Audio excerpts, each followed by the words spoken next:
나만의 셀프연금 만드는 5가지 방법. 김동엽. 수명이 늘어나면서 노후자금 인출 계획을 수립하기가 갈수록 어려워지고 있습니다. 자신의 수명과 노후자금의 수명을 일치시키는 가장 손쉬운 방법은 종신형 연금을 구입하는 것입니다. 종신형 연금에 가입하면 죽을 때까지 연금을 받을 수 있기 때문에 장수 리스크에 대비할 수 있습니다. 하지만 종신형 연금이 천하무적의 요술방망이는 아닙니다. 종신형 연금은 물가 변동과 무관하게 연금을 지급하기 때문에 인플레이션 리스크에 노출돼 있습니다. 또 일단 연금이 개시되면 중도에 해지할 수 없기 때문에 유동성 제약도 존재합니다. 갑작스럽게 목돈이 필요한 상황을 맞았을 때 곤란해질 수 있습니다. 종신형 연금을 보완할 수 있는 방법이 필요합니다. 노후자금을 투자하면서 스스로 연금을 만들어낼 수는 없을까요? 개인이 노후자금을 금융상품에 투자하고 인출하면서 스스로 현금 흐름을 창출해내는 것을 셀프연금이라고 합니다. 지금부터 셀프연금을 만드는 5가지 방법과 각 방법의 장단점에 대해 살펴보겠습니다.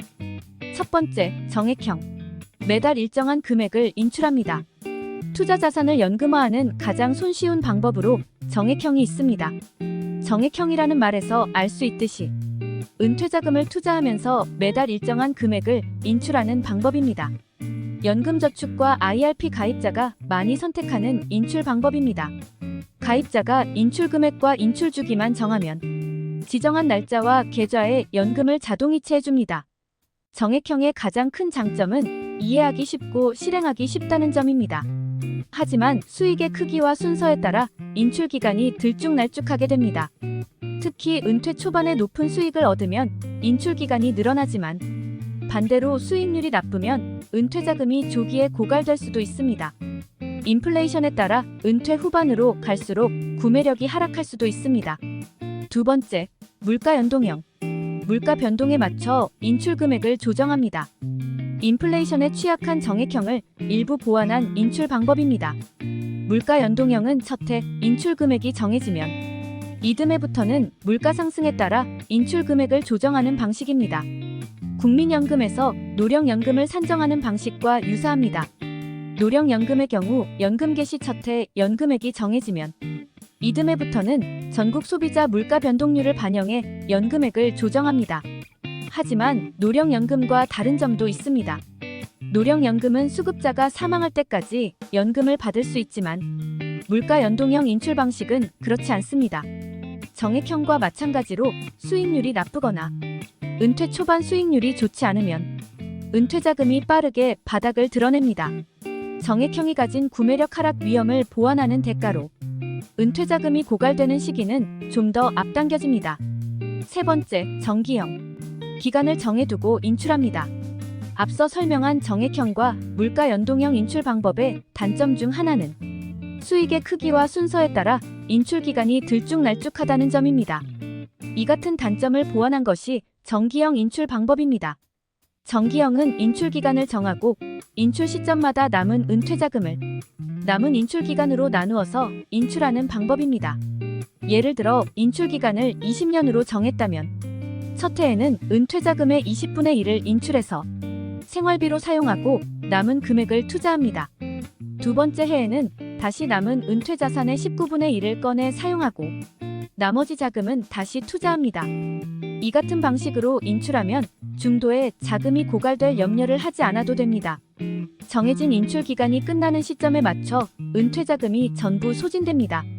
정기형 인출 방법을 선택하면 은퇴자금 고갈 시점을 정확히 알 수 있다는 장점이 있습니다.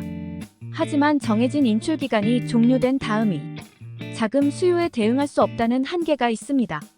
인출 기간을 길게 설정하면 첫 번째 해의 인출 금액이 너무 적게 됩니다.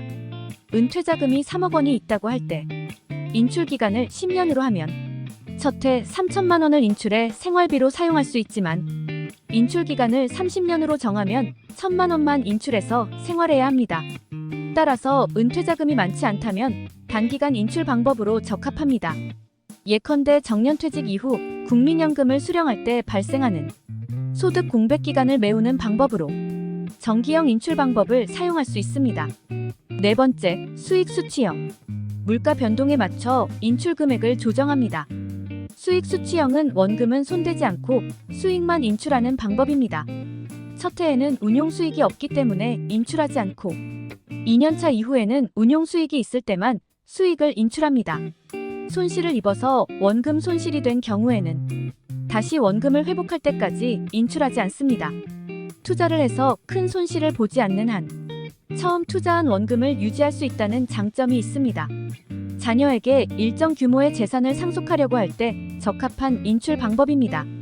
하지만 수익이 없거나 손실을 입으면 인출할 금액이 없고 수익이 크게 나면 너무 많은 금액을 인출해야 합니다. 이렇게 인출 금액이 불규칙하면 제대로 생활을 할 수 없습니다. 그래서 수익 수취형은 다른 주된 소득원이 있을 때 보조적인 인출 방법으로 사용하는 것이 좋습니다. 수익 수취형에서 인출 금액을 안정시키려면 고배당주, 채권, 리츠와 같이 안정적으로 현금 흐름을 창출하는 자산을 포트폴리오에 편입시켜야 합니다. 이와 같은 자산에 투자하는 월배당 ETF에 투자하는 것도 방법입니다. 다섯 번째, 정유령. 남은 은퇴자금의 일정 비율만 인출합니다. 정유령은 인출률을 정하고 인출 시기가 도래할 때마다 남은 은퇴자금에서 정해진 인출 비율만큼만 인출하는 방법입니다. 예를 들어 은퇴자금이 3억 원이고 인출률을 10%로 정했다고 하겠습니다. 그러면 은퇴하면서 3천만 원을 인출해 생활비로 쓰고 남은 2억 7천만 원은 투자합니다. 1년 동안 15%의 수익을 내서 4,050만 원의 수익이 나면 은퇴자금이 3억 1,050만 원이 됩니다. 이렇게 되면 2년 차에는 3,105만 원을 인출할 수 있습니다.